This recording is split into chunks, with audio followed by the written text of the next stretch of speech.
बिस्मिल्लाहिर्रहमानिर्रहीम। हमारा lecture number 4 है ये और हम स्टार्ट करते हैं इसको और देखते हैं आज इसमें क्या पढ़ना है।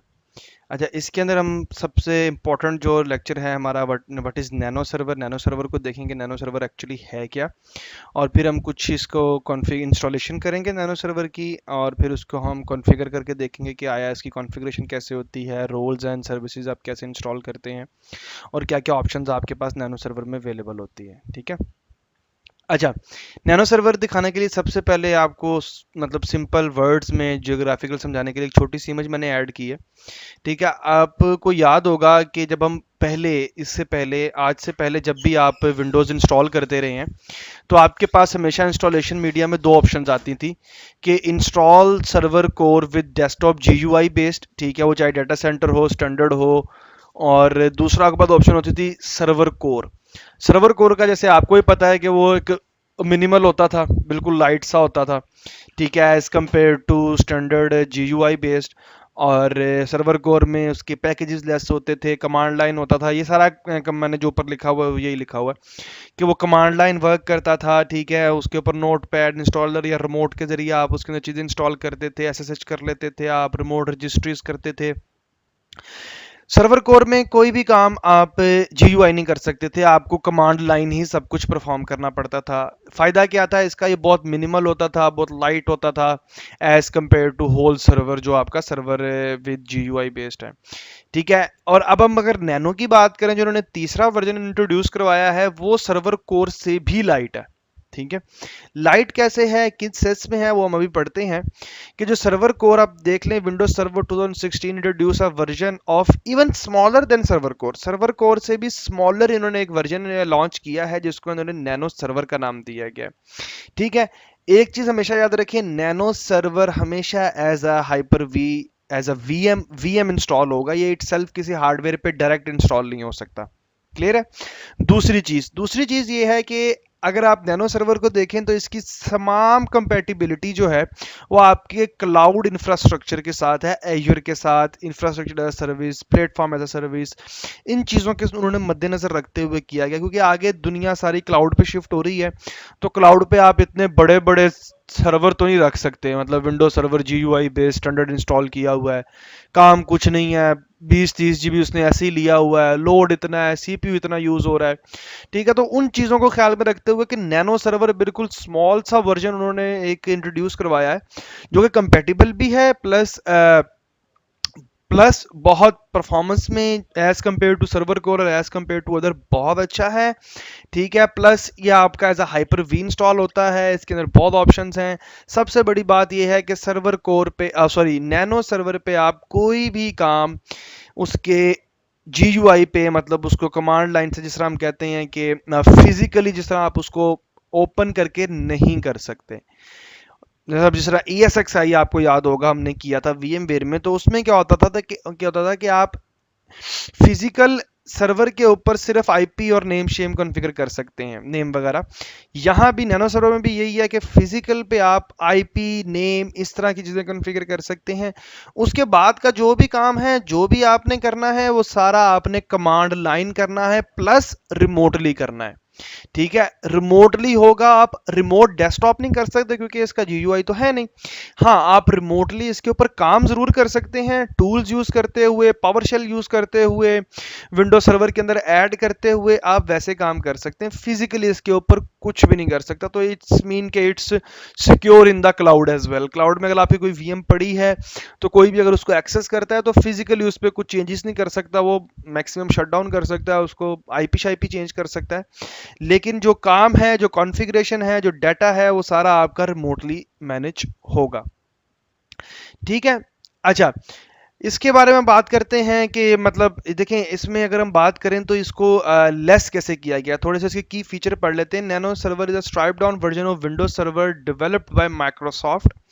ठीक है, Microsoft for running cloud application and container. Cloud application के अंदर, क्लाउड के अंदर अगर आपने एप्लीकेशन या कंटेनर्स रन करने हैं तो आपको पूरा सर्वर नहीं चाहिए। आप नैनो सर्वर डिप्लॉय करके आप वो सारे काम बिल्कुल लेस अमाउंट में इसके अंदर कर सकते हैं। अभी आगे जाके मैं आपको एक दो इसकी पिक्चर्स दिखाऊंगा जिससे आपको अंदाजा होगा कि किस तरह ये लाइट है सर्वर कोर के कंपेयर करें और इसको अगर विंडो सर्वर से कंपेयर करें। ठीक है, by removing GUI from operating system feature like 32 bit जिसकी जरूरत नहीं होती, अगर 64 बिट आपके पास है तो ऑब्वियसली हम मोस्टली 64 बिट एप्लीकेशन इंस्टॉल करते हैं। तो 32 बिट सपोर्ट खत्म कर दी गई है, इसके अंदर से सर्वर कोर के कंपोनेंट निकल गए हैं, GUI निकल गया है। ठीक है, इसको उन्होंने स्पीड इसकी अच्छी की है, स्टेबिलिटी और सिक्योरिटी में इसकी इनहेंस लेके आए हैं जिसकी वजह से ये बेटर है। अच्छा, थर्ड ऑप्शन क्या है, this lead to real world benefit such as 93% lower VHD size. 93%, मतलब अगर के आपके पास एक जगह पे GUI के साथ 100 GB की हार्ड ड्राइव यूज हो रही है, 100 GB की जो स्टोरेज है वो यूज हो रही है, VHD का साइज जो आपका हाइपर वी की जो ड्राइव होती है, मतलब हार्ड ड्राइव जो टोटल होती है वो अगर 100 GB यूज हो रही है, तो अगर वहीं आपने नैनो सर्वर इंस्टॉल किया हुआ है तो आपकी सिर्फ 7% यूज होगी, which is big big big difference. 92% fewer critical bullets and 80% fewer reboots testing compared, मतलब मैं तो ये कहूँगा कि बहुत बहुत बहुत बेस्ट है। लेकिन इसके अंदर कुछ चीज़ें आपको ख्याल रखनी पड़ेंगी जो अभी आगे जाके पढ़ते हैं कि नैनो सर्वर यूज़ कहाँ कहाँ हो सकता है। अब ये नहीं कि आप हर जगह नैनो सर्वर कर दें, नैनो सर्वर की कुछ लिमिटेशंस हैं, आप इसके अंदर कौन से रोल कर सकते हैं और कौन से रोल नहीं कर सकते हैं। ठीक है, जैसे ये लिखा हुआ है कि सबसे पहली चीज़ कहाँ ये नहीं चलेगा। ठीक है, ये एक्टिव डायरेक्टरी नहीं बन सकता, डोमेन कंट्रोलर, ये ग्रुप पॉलिसी इसके ऊपर नहीं होती, नेटवर्क इंटरफेस टीमिंग नहीं इसके ऊपर हो सकती, नेटवर्क की टीमिंग, वर्चुअल होस्ट नहीं बन सकता, प्रॉक्सी सर्वर नहीं बन सकता, SCCM नहीं बन सकता, SCDM नहीं बन सकता। ये तो एक मेजर चीजें हैं जो ये नहीं बन सकता। नैनो सर्वर कर क्या सकता है, वो सिर्फ पांच चीजें। नैनो सर्वर को आप या तो फाइल सर्विसेज के लिए यूज करेंगे, फॉर एग्जांपल शेयरिंग के लिए, या तो आप इसको as a Hyper V use कर सकते हैं। आप इसके अंदर नैनो सर्वर के अंदर हाइपर वी इंस्टॉल करके अपना एक, जिस तरह ESXi है, ESXi भी सेम है, उसी तरह का उन्होंने नैनो सर्वर बनाया है कि आप इसके अंदर हाइपर वी का पैकेज इंस्टॉल कर दें और वो यूज कर लें। आप इसके अंदर IIS website most commonly use, हमारे बहुत से सर्वर्स हमने IIS के लिए यूज किए हुए हैं, जिनकी हार्ड ड्राइव भी यूज होती है, जिनका रैम भी यूज होता है, जिनका CPU भी यूज होता है, वहां नैनो सर्वर यूज करें आप, बहुत लेस हो जाएगा अमाउंट आपका। ठीक है, DNS के लिए यूज कर सकते हैं। ठीक है, और विंडोज कंटेनर डिप्लॉयमेंट के लिए आप इसको यूज कर सकते हैं।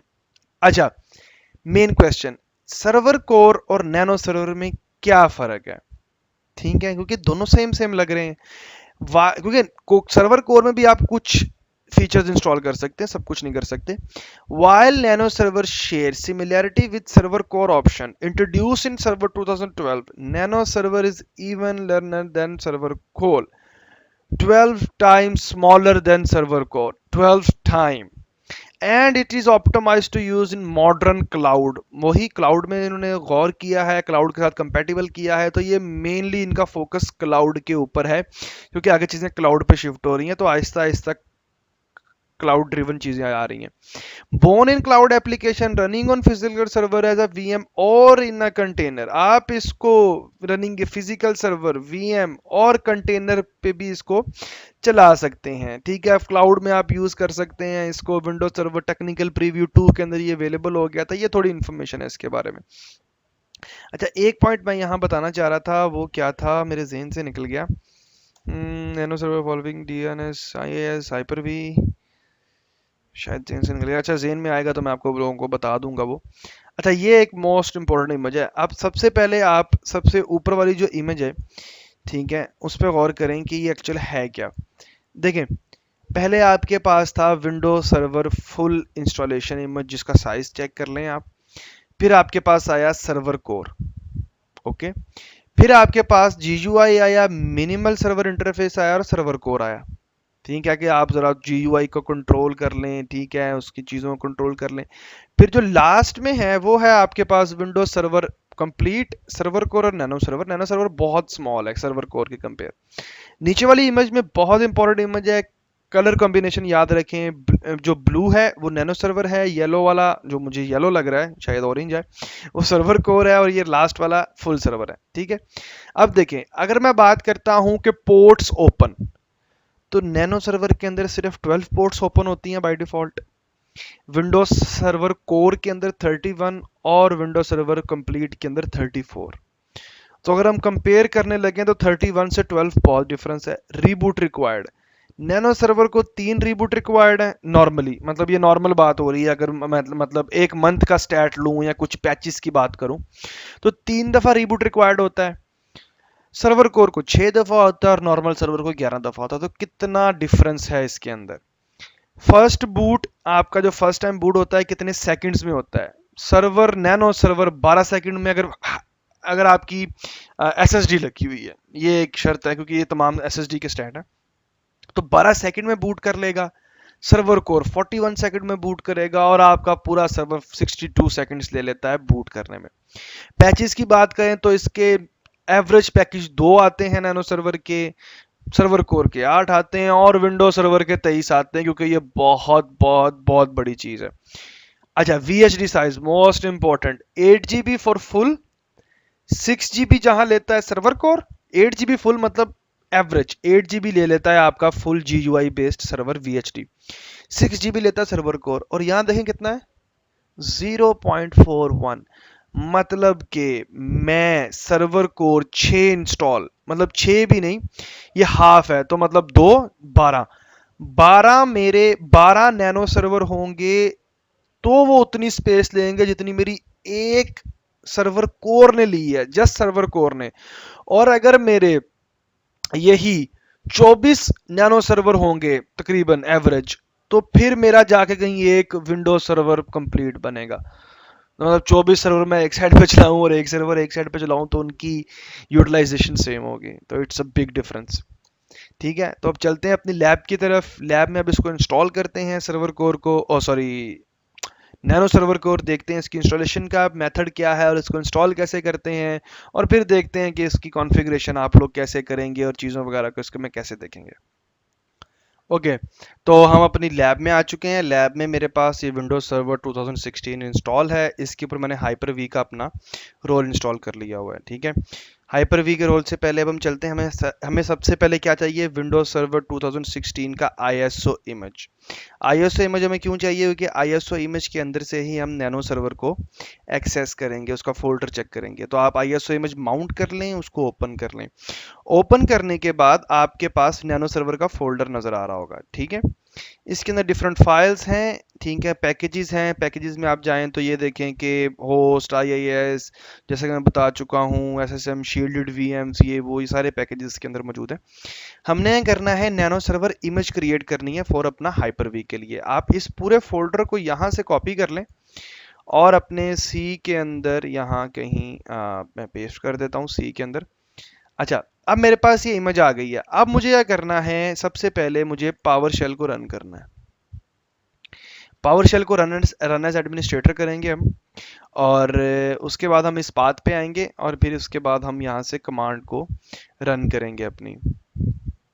ओहो, PowerShell, okay, PowerShell right click, sorry right click, run as administrator, और मैं इसको यहाँ आपको ले आता हूँ। अच्छा, सबसे पहले हम cd बैकस्लैश करेंगे, एक स्टेप बैक जाऊंगा, मैं डायरेक्टरी चेक करता हूँ तो मेरे पास नैनो सर्वर आ रही है, cd नैनो सर्वर, और इस टाइम मैं नैनो सर्वर की उस जगह मौजूद हूँ जहाँ मुझे होना चाहिए। ठीक है, अच्छा, अब हमने करना है, सबसे पहले हमने करना है, हमने इंपोर्ट करना है। ठीक है, इसका मॉड्यूल इंपोर्ट, ओहो RT नहीं लिखा, क्या हो गया, एक मिनट स्टक सा हो गया, बल्कि एक मिनट, इंपोर्ट, इंपोर्ट आ गया। इंपोर्ट के बाद मैंने डैश क्लिक करना है, मैंने मॉड्यूल लिखना है इसका, ठीक है, और मैंने आपने डॉट लगाना है, फ्रंट स्लैश लगाना है, सॉरी स्पेस देके डॉट फ्रंट स्लैश लगा के आपने नैनो सर्वर, ठीक है। नैनो सर्वर इमेज जनरेटर, आपने इमेज जनरेटर, ठीक है, minus dash V E R verb, V E R verbose करना है, बी ओ एस ई। ठीक है, ये कमांड आपने क्लिक करनी है। ठीक है, तो ये करेगा, लोडिंग मॉड्यूल कर देगा आपके। ठीक है, और एग्जीक्यूशन आपकी देखेगा। ठीक है, अच्छा अब हमने करना है, अब हमने इसकी जो क्या कहते हैं इमेज है वो क्रिएट करनी है। इमेज के लिए मुझे क्या करना है, मुझे new dash nano server image, ठीक है। एडिशन चूज करना है हमें, इसका कौन सा है, मैं यहाँ स्टैंडर्ड चूज करूंगा एडिशन। और फिर इसके बाद स्टैंडर्ड एडिशन के बाद आपने डैश डिप्लॉयमेंट टाइप लिखनी है आपने, कि इसकी डिप्लॉयमेंट टाइप क्या होगी। मैं इसकी डिप्लॉयमेंट टाइप को गेस्ट कर रहा हूँ, ठीक है। और मीडिया पाथ, मीडिया पाथ वो जगह होगी कि जहां मैं चाहता हूं कि क्या कहते हैं उसे, पाथ रूट जो मेरा कंटेंट है सर्वर 2016 आईएसओ का, मुझे वो देना है ताकि ये वहां से अपना मीडिया पाथ को चूज कर ले। ठीक है, ओके। अच्छा, मीडिया पाथ में हमने देना है जहां हमारा आईएसओ माउंटेड है। फॉर एग्जांपल मेरा डी के अंदर माउंटेड है, तो मैं मीडिया पाथ इसको डी का दूंगा। ठीक है, मीडिया पाथ के बाद दूसरी है बेस पाथ। बेस पाथ क्या है, बेस पाथ वो जगह है जहां ये अपनी टेम्परेरी फाइल्स को सेव करेगा before making final output as a VHD. तो मैं टेम्प नैनो कर देता हूं इसको। ठीक है, बेस पाथ मेरा यहाँ होगा। ठीक है, और मेरा टारगेट जो पाथ होगा जहां मेरी एक मिनट, टारगेट पाथ जो मेरा फाइनल आउटपुट आएगा वो कहाँ आएगा, वो सी के अंदर ही नैनो एफ नैनो, मतलब मैं कहता हूँ फाइनल नैनो। और इसके अंदर फाइल का नाम क्या होगा, V M 01 V H D X. ठीक है, ये मेरी फाइल का नाम होगा। ठीक है, और मैं यहाँ से कंप्यूटर नेम भी यहाँ से देख सकता हूँ। कंप्यूटर नेम मेरा क्या होगा, मैं कहता हूँ जी जो इसकी वीएम का बनेगा VM01। ठीक है, अब इसके अलावा हम सॉरी इसके अलावा हमने अब इसका जो और भी स्विचेस इसके अंदर काफ़ी हैं। आप स्टोरेज, पासवर्ड, ये तमाम स्विचेस आप इसके यूज़ कर सकते हैं। एक पैकेज हमने इसके अंदर और करना है अभी, वो आईएएस का है जो मैं चाह रहा हूँ कि साथ ही कर लें। तो उसके लिए भी हम स्टोरेज डैश पैकेज डैश, जो इसका पैकेज का नेम है वो, इसके पैकेज का नेम है Microsoft dash Microsoft dash IAS, शायद वो Microsoft nano server IIS package, शायद यही है। Let me check, let me cross check, क्योंकि मेरे पास कुछ नोट्स हैं, मैं ज़रा वो देख लूँ। Okay, seems good to me. बस एक दफ़ा नज़र मार लेते हैं। नैनो का इसका एस बड़ा कर देते हैं, Microsoft dash nano server dash IAS dash package. अच्छा, ये क्या करेगा, देखिए न्यू सर्वर इमेज बनाएगा, एडिशन उसका स्टैंडर्ड रहेगा, डिप्लॉयमेंट टाइप गेस्ट, मतलब उसे पता होगा कि ये हमारी एज अ वीएम यूज हो रही है, गेस्ट का मतलब ये है, तो उस वो ड्राइवर्स वगैरह उसके लोड कर देगा। मीडिया पाथ जहां एक्चुअल इमेज पड़ा है हमारे सर्वर 2016 का, वो मैंने बता दिया डी है। बेस पाथ सी है जहां ये टेम्परेरी फाइल्स को सेव करेगा, और फिर एक्चुअल टारगेट हमारी VHD यहाँ हमें रख के दे देगा। कंप्यूटर का नेम VM01 रख देगा। स्टोरेज की जो पैकेजेस हैं वो मन nano server IIS package include किए हैं। लेट्स सी, अगर कोई गलती नहीं की हमने तो रन हो जाएगी। ओके, यहाँ ये पूछ रहा है पासवर्ड, कि आपका एडमिनिस्ट्रेटर पासवर्ड क्या होगा। तो मेरे पास जो पासवर्ड है मैं वो रख देता हूँ इसका। Now it will take a bit time. ठीक है, अभी आपकी वो पूरी कॉन्फ़िगरेशन करके एक VHD बना के आपको उसी फोल्डर में सी में जो हमने डिसाइड किया है वहां दे देगा। तो मैं वीडियो को पॉज करता हूँ, जैसे ही ये कंप्लीट होता है हम कंटिन्यू करते हैं इधर से ही। ओके, तो ये कंप्लीट हो सॉरी ओके, तो ये कंप्लीट हो गया हमारा। तो अब देख सकते हैं कह रहा done the log this success है, कोई एरर नहीं है। ठीक है, तो यहाँ आप ऊपर भी देख सकते हैं डायरेक्टरी सी के अंदर इसने ये इन्फॉर्मेशन सारी, सॉरी ये तो हम खुद गए थे, ये सारी इसके अंदर राइट कर दी हैं। ठीक है, अच्छा, अब हमें करते हैं, अब हम चलते हैं सी के अंदर। सी के अंदर सबसे पहले देखते हैं हमारा जो टेम्प नैनो था, ये उसके अंदर देखें कुछ टेम्परेरी फाइल्स उसने रखी हैं जो वो इंस्टॉल कर रहा था। और एफ नैनो के अंदर उसने हमारे एक final we H D 550 MB की, मतलब 550 MB में आपका ओएस भी इंस्टॉल हो चुका है और आपकी आईएएस की सर्विसेज भी इंस्टॉल हो चुकी है। अब हमने करना है क्या है, अब हमने हाइपर वी रन करना है। ठीक है, हाइपर वी हमारे पास यहाँ होगा, मैंने इंस्टॉल किया हुआ है इसके अंदर।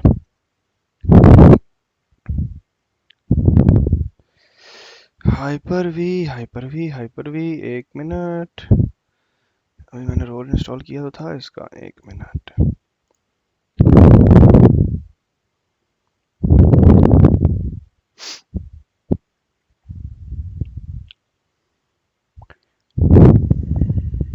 हाइपर वी में हम एक वीएम बनाएंगे और उस वीएम के अंदर हम ये जो वी एच डी हमने बनाई है as a V H D, already existing V H D करके हम इसको उसके अंदर ऐड कर देंगे। ठीक है,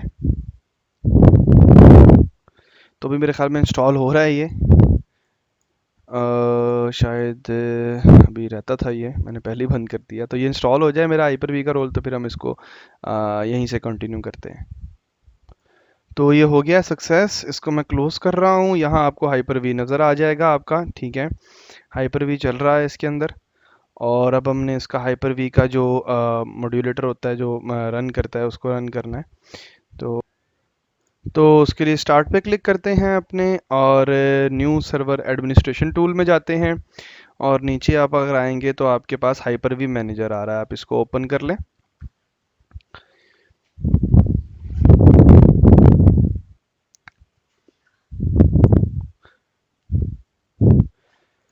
ये हाइपर वी आपके पास आ चुका है, DC1 पे हाइपर वी इंस्टॉल्ड है। मैं ज़रा इसको छोटा कर दूं। अब हमने यहाँ एक नई वीएम बनानी है, तो मैं इस पे न्यू पे क्लिक करूँगा, वर्चुअल मशीन पे क्लिक करूँगा। ठीक है, नेक्स्ट करते हैं और इसको नाम देते हैं नैनो का। ठीक है, और यहाँ से नेक्स्ट करेंगे, जनरेशन 2 हम यूज़ करेंगे इसके लिए, जनरेशन 1 यूज़ नहीं करेंगे। और ये इसकी रैम है, मैं अभी इसको 1 GB असाइन कर रहा हूँ। लैन कार्ड अभी मैं इसके ऊपर, अभी मैंने कोई इस पे असाइन नहीं किया हुआ, तो नॉट कनेक्टेड आ रहा है। नेक्स्ट करता हूँ, यहाँ न्यू की बजाय हम एग्जिस्टिंग यूज़ करेंगे। ठीक है, VHD जो हमने अभी बनाई है। तो उसके लिए हम सी ओपन करते हैं अपनी जो हमने एफ नैनो बनाया है, और इसको यहाँ अटैच कर देते हैं, और ये हमारी वीएम क्रिएट हो गई। अच्छा, इसके लिए मैं एक काम करता हूँ, मैं एक लैन कार्ड डेडिकेट कर देता हूँ हाइपर वी के लिए, ताकि हमें इश्यूज ना आए। तो मैं अपने वीएम अपनी होस्ट मशीन पे एक लैन कार्ड ऐड कर रहा हूँ, जिसको मैं होस्ट ओनली पे रख रहा हूँ, और मैं इसको कनेक्ट कर रहा हूँ। ठीक है,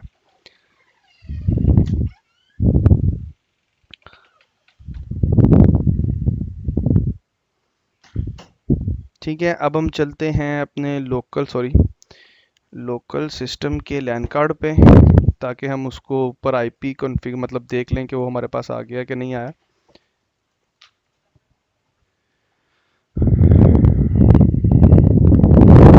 ठीक है, ये मेरे पास दूसरा लैन कार्ड मेरा आ चुका है, और इसके ऊपर आईपी अभी कोई नहीं है, क्योंकि आईपी मैंने ये दिया हुआ है। ठीक है, तो इसको मैं वैसे नाम भी दे देता हूँ, फॉर हाइपर वी नाम दे दिया इसको मैंने। ठीक है, नेक्स्ट करते हैं। सबसे पहले लैन कार्ड इसमें अटैच करते हैं। लैन कार्ड के लिए मुझे नेटवर्किंग ऐड करनी पड़ेगी। हाइपर वी कहाँ था, हाइपर वी सेटिंग्स के अंदर, एक मिनट, वर्चुअल मशीन, ठीक है, ठीक है, लाइव माइग्रेशन नहीं है, स्टोरेज ओके, एप्लीकेशन, एक मिनट, यहाँ से हम करते होते थे। वर्चुअल मशीन मैनेजर कहाँ आता था, भूल गया। हाँ, वर्चुअल स्विच मैनेजर, ओके।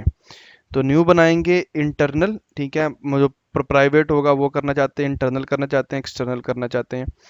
ठीक है, तो फिजिकल डॉप्टर, ठीक है, मैं इसको क्रिएट करता हूँ। ठीक है, और इसके ऊपर जो लैन कार्ड मेरे पास नंबर 2 है, उसको मैं इसके अंदर ऐड कर रहा हूँ। ठीक है, नाम रख रहा हूँ इसका एक्सटर्नल।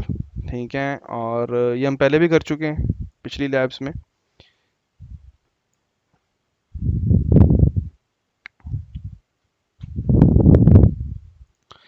तो अभी इसको ओके करते हैं, और अब हम नैनो सर्वर की क्या कहते हैं, सेटिंग्स में जाते हैं, और इसके अंदर एक नेटवर्क कार्ड ऐड करते हैं जिसके ऊपर मैं अपना एक्सटर्नल ऐड करूँगा इसके अंदर, और इसको अप्लाई ओके कर दूंगा। अब इसके बाद हम अपनी वीएम को ऑन करते हैं, कनेक्ट करते हैं और इस वीएम को टर्न ऑन कर देते हैं।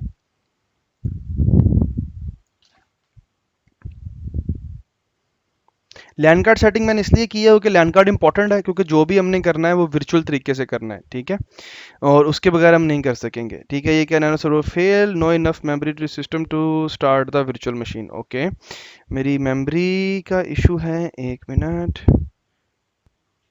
ओके, एक मिनट, इसकी हम मेमोरी को थोड़ा कम कर देते हैं। मुझे शायद फिजिकल पे इतनी मेमोरी अवेलेबल ही नहीं है जितनी मैंने उसको दे दी है, हाँ मतलब ज़्यादा दे दी है। अच्छा, इसको हम 500 कर देते हैं, सेटिंग में जाते हैं, इसकी मेमोरी में जाते हैं और इसको 500 MB करके देखते हैं कि ये ऑन होता है कि नहीं होता। नहीं, मुझे मेमोरी थोड़ी अपने बेस ओएस की बढ़ानी पड़ेगी, हाइपर वी सॉरी वर्कस्टेशन की। मैं वो इंक्रीज़ कर लूँ, फिर उसके बाद हम इसको कंटिन्यू करते हैं। अच्छा, तो अभी क्या किया है मैंने सिंपल, क्योंकि मेरे पास अभी मेमोरी इतनी अवेलेबल नहीं है, तो मैंने इसकी मेमोरी का साइज़ थोड़ा कम कर दिया, 300 MB कर दिया। और 300 MB मेरे पास इस टाइम होस्ट में मेरे जिसमें वर्कस्टेशन में वीएम है उसमें चल रहा है, अवेलेबल है। वरना मुझे अपना पूरा वीएम वर्कस्टेशन ऑफ करना पड़ता और इस फिजिकल की मेमोरी 2 से 4 GB करनी पड़ती और फिर जाके इसको ऑन करता। तो अभी मैंने इसको सिंपल 300 GB पे किया है, कनेक्ट कर रहा हूँ इसको मैं, और सिंपल पावर ऑन कर रहा हूँ। तो अब ये मेरी मशीन पावर ऑन हो जाएगी, क्योंकि 300 MB तो एटलीस्ट अवेलेबल है इस टाइम जो फ्री है, ठीक है। तो अभी ये मशीन ऑन हो रही है, it will take less time क्योंकि ये बहुत लाइट है, और उसके बाद लेस टाइम भी होगा। ये देखें, आप यहाँ से देख भी सकते हैं कि सीपीयू यूजेज कितना हो रहा है, 3 MB साइन है। तो ये देखें, डायरेक्ट इसने आपको यूज़र नेम पासवर्ड आपका दे दिया, ठीक है। अच्छा, यहाँ हमने जो पासवर्ड रखा था उससे लॉगिन करेंगे, ठीक है। स्टार्ट में जब इमेज हमने बनाया था, सॉरी, एडमिनिस्ट्रेटर ABC प्लस, और यहाँ हम वर्क ग्रुप पे लॉगिन करेंगे क्योंकि अभी हमने डोमेन ज्वाइन नहीं करवाई। तो आप देख सकते हैं कुछ मिनिमम से ऑप्शन हैं, विंडोज़ रिमोट मैनेजमेंट की चीप है, नेटवर्किंग है, ईथरनेट है, ईथरनेट 2 है, कर इस पे आईपी क्या देना है आपने, ठीक है, स्टैटिक देना है, मैनुअल देना है, जो भी आप आईपी इसके ऊपर कॉन्फ़िगर कर सकते हैं। और अभी इसके ऊपर मुझे आईपी कॉन्फ़िगर करना है, एक मिनट, थोड़ी सी स्क्रीन को अगर मैं वाइड कर सकूं, अच्छा ठीक है। तो हाँ, कहाँ हूँ मैं, ठीक है, नेटवर्किंग में हम इसकी सॉरी, अच्छा, तो अभी ये इमेजेस का मेरे पास छोटा आ रहा है, थोड़ा सा नीचे करेंगे तो आपको देखो ऑप्शन दिखा रहा है कि अप एंड डाउन स्क्रॉल के लिए है, एस्केप लॉगआउट के लिए है, free fresh F6 restart, card plus F12 shutdown के लिए, और एंटर सेलेक्ट के लिए। तो अभी हम चलते हैं इसको नेटवर्किंग में इसकी, और इसके अंदर मैं इथरनेट 2 में जाता हूँ, और यहाँ देखें ऑप्शंस नीचे आपने पढ़ते जाना है।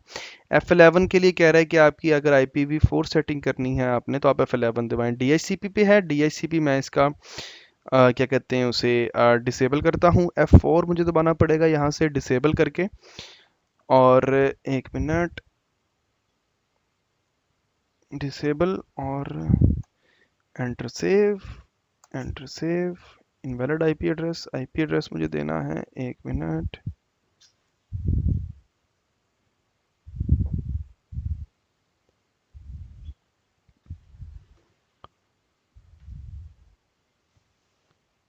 यहाँ, ठीक है। अब मैं आईपी एड्रेस देता हूँ, फॉर एग्जांपल मेरे पास 1.1.1.1.2, सबनेट मास्क इसका देता हूँ 255.0.0.0, ठीक है। एंटर करता हूँ, इसको सेव कर देता हूँ, ठीक है। बैक आता हूँ इसके ऊपर, तो अब देखिए मेरे पास आईपी एड्रेस चेंज हो चुका है।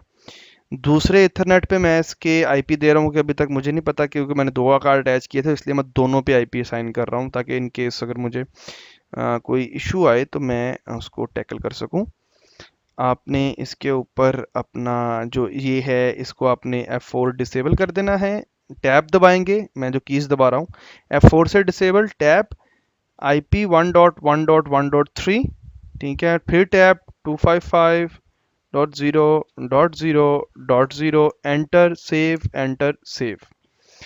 ठीक है, income parameter policy parameter and DACP enable. Okay, एक मिनट। अच्छा, इसको बैक कर देते हैं। 113 आईपी हो गया, स्केप कर देते हैं।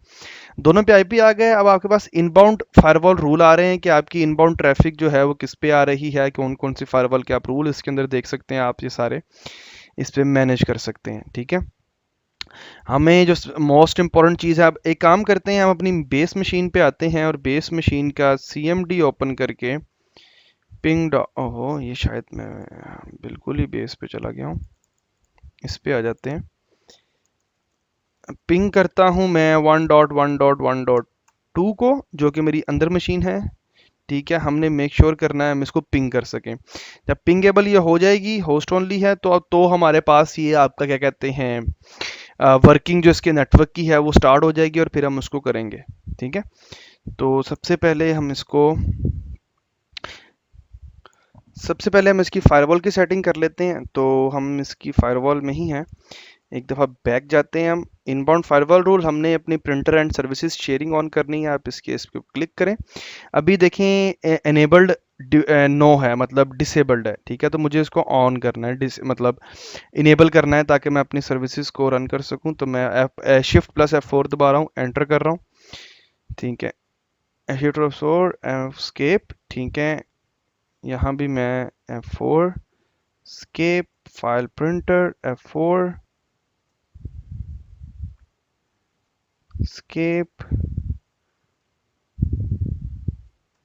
जितनी भी फाइल एंड प्रिंटर की सर्विसेज हैं फायरवॉल में उसकी डिसेबल का मतलब एक्सेस नहीं है। ठीक है, मैं इसको अनेबल कर रहा हूँ। ठीक है, एंटर सेलेक्ट। अब गो बैक। अब आउटबाउंड में भी मैं अपने प्रिंटर एंड फाइल सर्विसेज की इसको इनेबल कर सकता हूँ। और दूसरा, हम यहाँ से पिंग भी देख सकते हैं। अब हमारे पास जो पिंग है वो इसका आ गया कि नहीं। ठीक है, देखें 1.1.1.2 से अब मेरे पास पिंग आ गया है। मसला क्या था, मेरी फायरवॉल का इशू था। ठीक है, क्योंकि मेरी फायरवॉल इनेबल थी। अब हमें करते हैं सिंपली डबल बैक स्लैश करके यहाँ से 1.1.1.2 एक्सेस करते हैं। और इसके अंदर जो इसकी सी का रूट है, देखें सी के रूट में हम 1.1.1.2 जो कि इसका आईपी है वहाँ गए हैं। तो आपके पास ये नज़र आ रहा है इसके यूज़र्स और वो सब कुछ जो कि नॉर्मल विंडोज़ में होते हैं, जो कि बड़ा स्मॉल सा है इसका। प्रोग्राम फाइल्स में अगर आप देखें तो बिल्कुल लाइट सी हैं, अभी तक कुछ पावर शेल इंस्टॉल्ड है, ये पावर शेल इंस्टॉल्ड है। और यहाँ के पास आईनेट पब इंस्टॉल्ड है। अगर मैं यहाँ से वेब ब्राउज़र अपना ओपन करूँ, हाँ एक मिनट, और मैं यहाँ 112 लिखूँगा तो मेरे पास मेरी वेब सर्विसेज इसके अंदर चल रही होंगी। तो एक मिनट, पहले मैं आपको दिखा दूँ।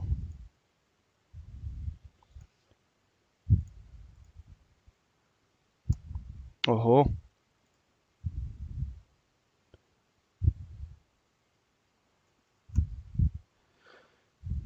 तो IIS 112 पे चल रहा है। मैं कोई इमेज वगैरह रख सकता हूँ, वेबसाइट अपनी यहाँ होस्ट कर सकता हूँ, सब कुछ कर सकता हूँ। ठीक है, तो इसी तरह जिस तरह मैंने अपना IIS का पैकेज किया था, इस तरह आप दूसरे पैकेज भी इसके अंदर इंस्टॉल कर सकते हैं, जो मर्जी, जो कि 4-5 पैकेज आप इसके अंदर इंस्टॉल कर सकते हैं और आप इसको कॉन्फ़िगर कर सकते हैं अपने हिसाब से। और इसके अंदर ठीक है, ठीक है, तो इसी तरह ही आप बाकी चीज़ें भी इसके अंदर नैनो सर्वर के अंदर आप नैनो सर्वर का जो पैकेज चाहें वो इंस्टॉल कर सकते हैं, फिर उसको कॉन्फ़िगर कर सकते हैं, उसको रिमोटली एक्सेस कर सकते हैं। और आप पावर शेल के ज़रिए नैनो सर्वर को यहाँ से इंपोर्ट मॉड्यूल करके, जो कि हम नेक्स्ट लेक्चर्स में करेंगे, हम जब अपनी VMs को कनेक्ट करेंगे इंपोर्ट मॉड्यूल के ज़रिए, ये किसी एक सर्वर से पावर शेल के ज़रिए दूसरे सर्वर को एक्सेस कैसे करना है, तो ये चीज़ हम उसमें कवर करेंगे। ठीक है, तो आज के लिए बहुत इतना। ठीक है, ये तो था हमारा आज का नैनो सर्वर। नैनो सर्वर के बारे में हमने पढ़ा कि नैनो सर्वर सबसे पहले होता क्या है, इंस्टॉल क्यों किया जाता है। ठीक है, सर्वर कोर के मुकाबले में वो कैसा है, GUI के मुकाबले में वो कैसा है, हमने उसकी इंस्टॉलेशन देखी, हमने फिर उसकी IP कॉन्फ़िगर की है, हमने उसकी फायरवॉल रूल के सेटिंग्स देखी, फिर हमने उसके अंदर IIS का जो इमेज इंस्टॉल किया हुआ था वो हमने चेक किया, और फिर हमने उसको चेक किया कि आया मेरा IIS सर्वर रन कर रहा है कि नहीं। तो ये तो थी हमारी नैनो सर्वर की लैब। इंशाल्लाह ताला नेक्स्ट लेक्चर में अब हम कंटेनर्स के बारे में पढ़ेंगे, वो भी बहुत अच्छी चीज़ है, मज़ेदार है। इससे थोड़ा सा कॉम्प्लिकेटेड है नैनो सर्वर से। नैनो सर्वर बहुत ईजी है, लेकिन वो थोड़ी सी अच्छी चीज़ है। उसके बारे में जब हम पढ़ेंगे तो मैं आपको बताऊंगा कि वो एक्चुअली होता क्या है। ठीक है, ये तो हमने प्रॉपर एक पूरी VM बना दी है नैनो सर्वर की, जैसा कि आप देख सकते हैं ये प्रॉपर एक VM है, और इसके अंदर एक ही IIS है, मल्टीपल IIS नहीं है। तो जब हम वो पढ़ेंगे तो मैं आपको बताऊंगा कि उसके अंदर क्या क्या चीज़ें हैं। तो नेक्स्ट लेक्चर तक अपना ख्याल रखें, मुझे दीजिए इजाज़त। अल्लाह हाफिज़।